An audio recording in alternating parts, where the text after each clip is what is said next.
आर'नाइ 5G YouTube channel नायगिरि लोगो नोंथांमोननिसिम दिनैनि गोदान भिडिअ'आव आरो फिन खेबसेबाव बरायफिनबाय। दिनैनि गोदान भिडिअ'आनो जाहैबाय जाय बिथांमोननि आखायाव आधार कार्ड दं, जुदि नोंथांनि मेसेज एबा नैबे नोंथांनि आधार कार्डनि पर्टेलाव माय आधार पर्टेलाव नोंथांनियाव जुदि आधार कार्डखौ आपडेट बानायनो नांगौ बेफोरबायदि जुदि मेसेज मोनहैदों, अब्ला नोंथाङा थाबैनो आधार कार्डखौ आपडेट बानायनानै लादो। नङाब्ला नोंथाङा नैबे 14 सेप्टेम्बराव बेनि लास्ट डेटखौ गभर्नमेन्टआ बेयाव खानानै होदों। बेयाव आधार कार्डनि आपडेटआ खेबनै बेयाव बारायनाय जाबाय। दा नोंथांमोननो बेयाव आरो फिन खेबसेबाव बेयाव बारायफिननायनि जेबो आपडेट फैयाखै। नैबेयाव 14 सेप्टेम्बर साननैल'सै। नोंथांमोना बे साननैनि गेजेरावनो जाय बिथांमोना बे आधार कार्डखौ दासिमबो आपडेट बानायाखै, जुदि नोंथांनियाव मेसेज मोनहैदोंब्ला नोंथाङा थाबैनो 14 सेप्टेम्बरनि सिगांनो आधार कार्डखौ आपडेट खालामनानै लाबानो जाबाय। जुदि नोंथाङा आधार कार्डखौ आपडेट बानाया, अब्ला नोंथाङा बेयाव फैसाबो पे खालामनांगौ जानो हागौ बा नोंथांनि आधार कार्डआ इनभेलिडबो जानो हागौ। बेनिखायनो नोंथाङा सम थानायावनो आधार कार्डखौ नोंथाङा आपडेट खालामनानै लाबानो जाबाय। बेनि आपडेट प्रसेसखौ आं नोंथांमोननो दिनैनि नैबे भिडिअनि गेजेराव देखायहरगोन। नोंथाङा बेखौ बोरै आधार कार्डखौ मबाइल फनावनो बा नोंथाङा आधार सेन्टाराव थांनानै माबायदि आपडेट खालामनो बेनि A to Z प्रसेसखौ नोंथांमोननो देखायहरगोन। बेयाव नोंथाङा मेनलि मोननै डकुमेन्ट नोंथाङा आपल'ड खालामबानो जाबाय। आधार कार्डखौ आपडेट बानायनो थाखाय नोंथांनि आइडेन्टिटि आरो एड्रेस प्रुफ। बेयाव नोंथाङा नैबेयाव फैनो हागोन। नैबे लिंकखौ आङो भिडिअनि डिसक्रिपसनाव होनानै होखादों। लोगोसे नोंथाङा नैबेयाव नायबानो जाबाय। व्हाट टु साबमिटआव क्लिक खालामनानै नोंथाङा बेयाव गोबां डकुमेन्टनि बाथ्रा बुंदों, जेरै ration card, voter ID card, नैबेयाव government issue ID card, certificate, having address and Indian passport service, बेफोरबायदि नोंथाङा बेयाव डकुमेन्ट होनानै दोनदों, जेरै PAN card, driving licence, secondary senior school marksheet, बेफोरबायदि स्कुल लिभिं सार्टिफिकेट, बेफोरबायदि सार्टिफिकेटखौ नोंथाङा नैबेयाव फरायना लाबानो जाबाय। बेयाव गोबां सार्टिफिकेट बेयाव होनानै दोनदों, गोबां आइडेन्टिटि बेयाव सार्टिफिकेट होना दोनदों। नोंथाङा बेखौ नायबानो जाबाय। मेनलि नोंथाङा बेयाव नोंथांनि बेयाव आइडेन्टिटि आरो एड्रेस प्रुफ बेयाव मोननै डकुमेन्ट आपल'ड खालामबानो जाबाय। जेरै नोंथाङा नैबेयाव नुनो मोनगोन बेखौ बोरै साबमिट खालामनो। नैबेयाव हाउ टु साबमिटआव क्लिक खालामना होबाथाय नोंथाङा बेयाव नुनो मोनगोन। नैबेयाव लिरना होखादों, दा डकुमेन्ट केन बि साबमिट अनलाइन अन माय आधार पर्टेल। नोंथाङा डकुमेन्टखौ साबमिट खालामनो थाखाय नैबे माय आधार पर्टेल, आं दा नैबेखौ खुलिनाया बे माय आधार पर्टेल, बेनि जोहैबो नोंथाङा इजियावनो डकुमेन्टखौ आपल'ड खालामनो हागोन आरो आधार कार्डखौ आपडेट खालामनानै लानो हागोन।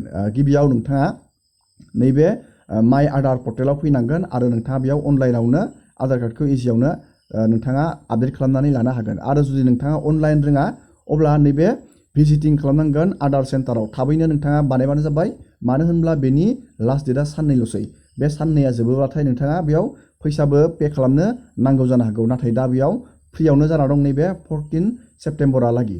दानिया जोङो नैबे आधार कार्डखौ बोरै जोङो आपडेट बानायनो, जोङो बेनि प्रसेसखौ दानिया जोङो नायदिनि। दानिया नोंथाङा आधार कार्डखौ आपडेट बानायनो थाखाय गुगोलाव नोंथाङा सार्च बाजाराव नोंथाङा क्लिक खालामनांगोन UIDAI। नोंथाङा बेखौ सार्च खालामबानो जाबाय। लिंकखौ आङो भिडिअनि डिसक्रिपसनाव होनानै होखादों। लोगोसे नोंथाङा माबाफोर कुइसन खालामनोबाथाय नोंथाङा टेलिग्राम चेनेलाव जइन जाबानो जाबाय।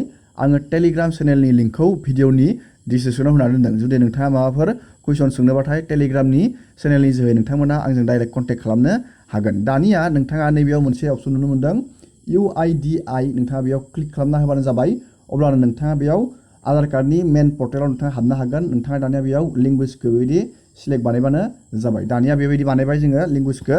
नोंथाङा बे पेजखौ बोखोनांगोन आरो नोंथाङा नैबेयाव मोनसे अपसन नुनो मोनदों, नैबे आधार सार्भिस। नोंथाङा बे आधार सार्भिसाव क्लिक खालामना होबानो जाबाय। बेबायदि जोङो दानिया बे आधार सार्भिसाव क्लिक बानायबाय।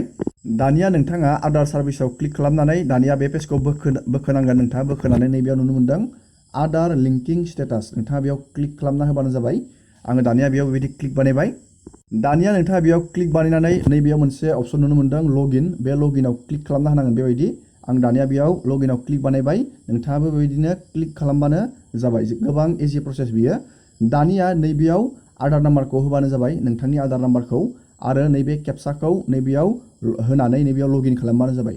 नोंथांनि आधार कार्डजों जि मबाइल नाम्बारा लिंक दं, बेयाव मोनसे OTP फैगोन। बे OTPखौ बहायनानै नोंथाङा आधारखौ आपडेट खालामनाय प्रसेसआव नोंथाङा थांनो हासिगोन।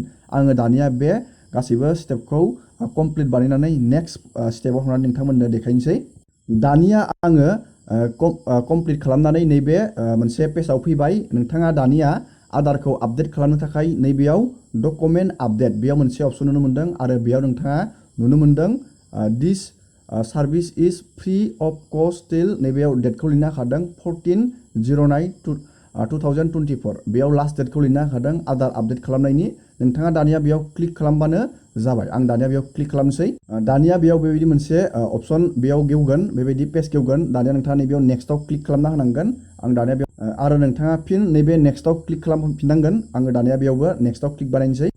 दानिया बेयाव नोंथांनि गासैबो आधारनि डिटेल्सआ बेयाव श' जागोन। आं बेखौ नैबे सायाव आं बेखौ बोखोना दोनदों। दानिया नोंथाङा नैबेयाव नैबे बक्सआव टिक खालामनांगोन।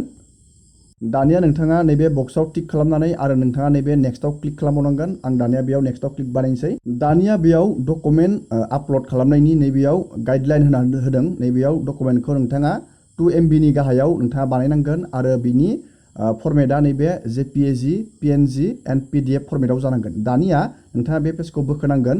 बोखोनानै नैबेयाव नोंथाङा नुनो मोनदों सिलेक्ट इउआर नैबेयाव डकुमेन्टखौ नोंथांनि डकुमेन्टखौ नैबेयाव क्लिक खालामनांगोन आरो नोंथाङा बेयाव गावनि डकुमेन्ट नोंथाङा जि डकुमेन्टखौ आपल'ड खालामनो सानदों बेयाव नोंथाङा बेयाव डकुमेन्टखौ क्लिक खालामबानो जाबाय। आं हमना ला बेयाव मोनसे डकुमेन्टखौ नैबे पान कार्डखौ आङो बेयाव क्लिक खालामसै। दानिया नोंथाङा नैबे अकेआव क्लिक खालामबानो जाबाय। बेबायदि अकेआव क्लिक बानायबाय।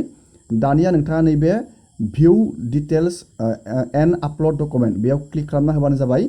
दानिया नैबे कन्टिनिउ टु आपल'डआव क्लिक खालामना होबानो जाबाय। बेबायदि दानिया जोङो बेखौ गेलारिनिफ्राय लानानै बेखौ आपल'ड खालामनानै होदोनि पान कार्डखौ।